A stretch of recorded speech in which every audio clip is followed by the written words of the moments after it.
732-7218. Blanchard, Miriam, Adele, and Kirkland, helping protect your liberties every day. You're having another great day and you have good taste tuning into WOCA The Source with Ocala Talks and Tom Schmitz. Well, 1 out of 2 isn't bad. Welcome back to Ocala Talks. We'll get to our Thanksgiving discussion in just a moment. But, stomach cancer, it's one of the many cancers that can get you and, cause peril throughout your life and your family's life. On the phone with us now from Massachusetts General Hospital and Harvard Medical School is Dr. Samuel Klempner. And we're going to talk about stomach cancer and the current treatment landscape. Doctor, good morning to you.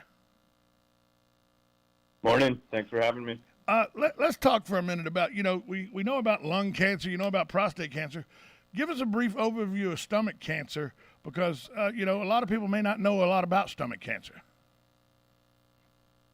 Yeah, I don't know how long you got, but I'll give you a brief overview. So actually, it wasn't that long ago in the 80s that it was one of the most common cancers in the United States, and it still is actually not that uncommon. There's about 27,000 cases a year. A lot of risk factors related to choices we make, what we eat, some of the things we're exposed to, but then some of the things we can't control, like the genes we're born with if we've got cancer in the family. Some of the risk factors from choices we make are like eating a lot of salted food, salt-cured meats, a lot of pickled vegetables, and then exposure to a bacteria in the soil called H. pylori, which causes chronic inflammation in the stomach and actually increases the risk of stomach cancer. How can biomarkers help with the diagnosis and potentially an appropriate treatment plan for stomach cancer? Yeah, it's a great question. It's I don't know. I bought my first truck from the Want ad, and I didn't do an inspection, but I should have. So I put another transmission in it about a few thousand miles in. But when you buy a car, you get an inspection. You look under the hood, you kick the tires. Same thing should be done for stomach cancers. And the way that we kind of kick the tires of a tumor is try to look at mutations or proteins, which we call biomarkers. The reason we do that is that if we find one of these things, and now we're getting more and more of them, we can actually pick new drugs like targeted therapies and immune therapies that are, one, associated with better outcomes, but often better quality of life. They're more tolerable in many cases.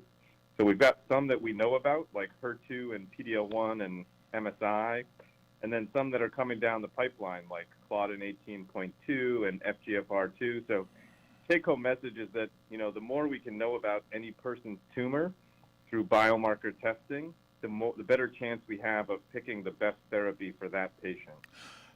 With lung cancer, if you're a heavy smoker, you should probably getting your doctor to start looking for lung cancer early.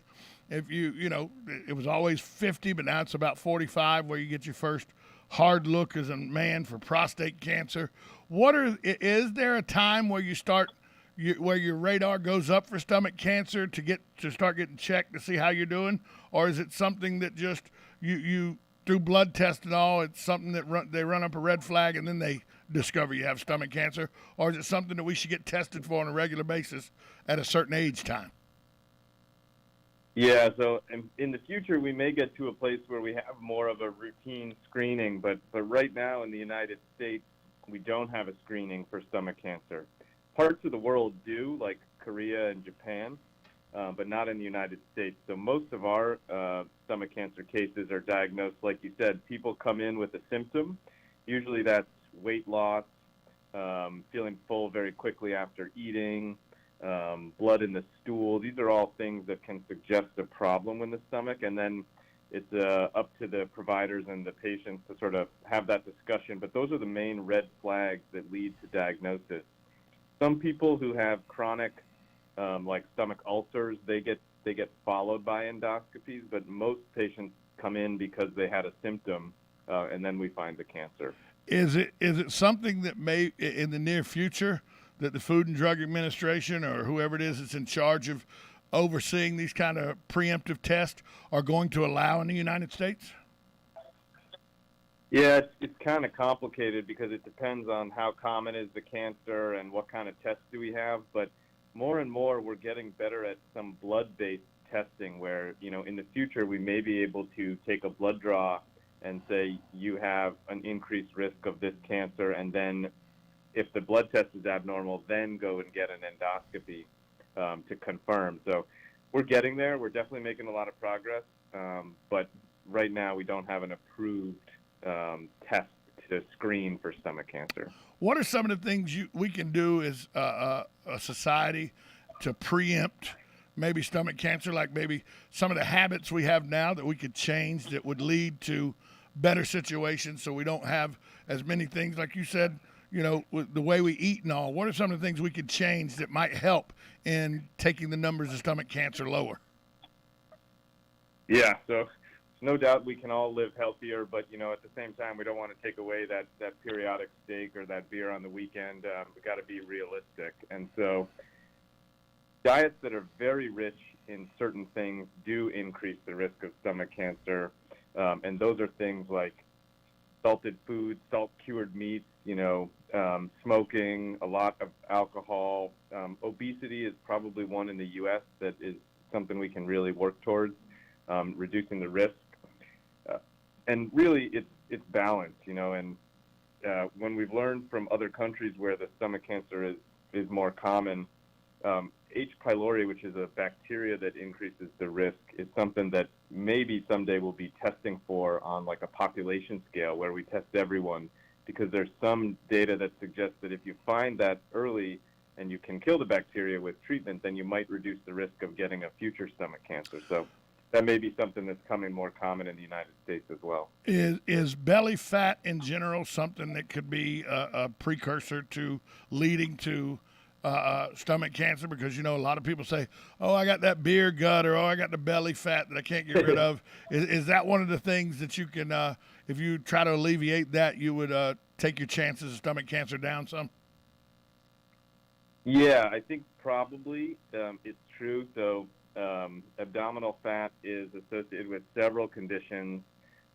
Several of those are associated with increased risk of stomach cancers and also lower esophagus cancers as well, because obesity can increase the rate of reflux, which is more of a risk factor for esophagus cancer than stomach cancer. But yes, we know that a healthier weight and abdominal fat is really a good measure of that. Can reduce the risk of probably a lot of cancers, and I would include stomach cancer on that as well. So the fat guy you're talking to on the radio probably needs to lose his belly fat, then, is what you're telling me. Because I joke, we could all do better. I joke all the time that I'm not fat. I've just got a keg, Coors Light party ball in my belly is what I got. So I should probably do a little better on that. Before we go, Doc, is there any place that if people are, think that they may want to know, they definitely want to know more about stomach cancer, some of the things to look for, some of the red flags, where's a website or a place they can go to find out more information? Yeah, so I had a patient who used to call himself Kettle because he had that little kettle on the front. But there are some good places to go for stomach cancer information. Debbie's Dream Foundation, which is actually, I think, housed down not too far from you in Florida, is a great resource. They have resources for new patients, caregivers, physicians, talks about biomarkers. So it's debbiesdream.org. And then also the National Comprehensive Cancer Network, or NCCN, has a lot of good information for patients, like what questions to ask your doctor when you get a diagnosis. Doctor, thanks so much for giving us some good information on something that a lot of people may not be as in tune to as they should be, the perils of stomach cancer. Thanks so much, and have a good rest of your day. You too. Thanks a lot. That's something Joe, I wasn't aware that stomach cancer was a big deal, and it seems like a lot of it's right. I eat a lot of salt-cured meat because I like ham. I got a big fat belly, so it looks like I may be right in the crosshairs. I'm no doctor, no kidding, but everything in moderation. Including moderation, by the way. Yeah, but I drink a lot of liquid, a lot of water, a lot of. I shouldn't drink too much coffee, but I do. But a lot. If you, as my dad used to say, flush out the pipes. Yeah. Flush out the pipes. Wine is good.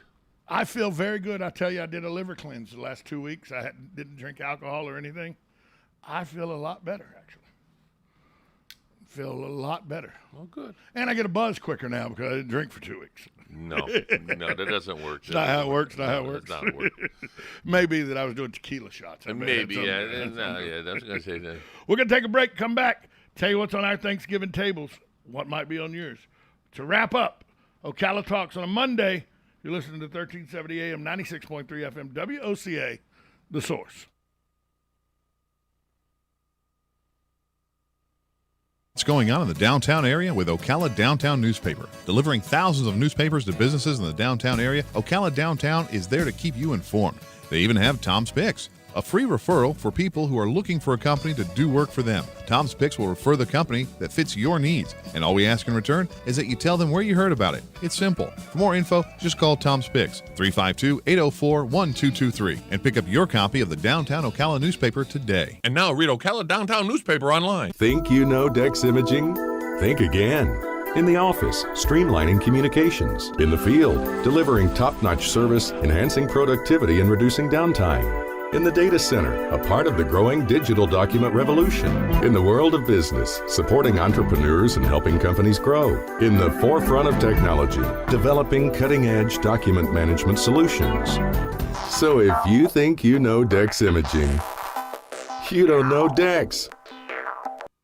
Get it for less at the DIY Home Center outlet. Get top quality real wood cabinets the same or less than the big box stores are selling the cheap stuff. And that's not all. Drywall screws big box stores are $6.47 a pound. At DIY only $4.99. Plus DIY has the largest selection of mobile home parts and accessories anywhere, from carpet to door.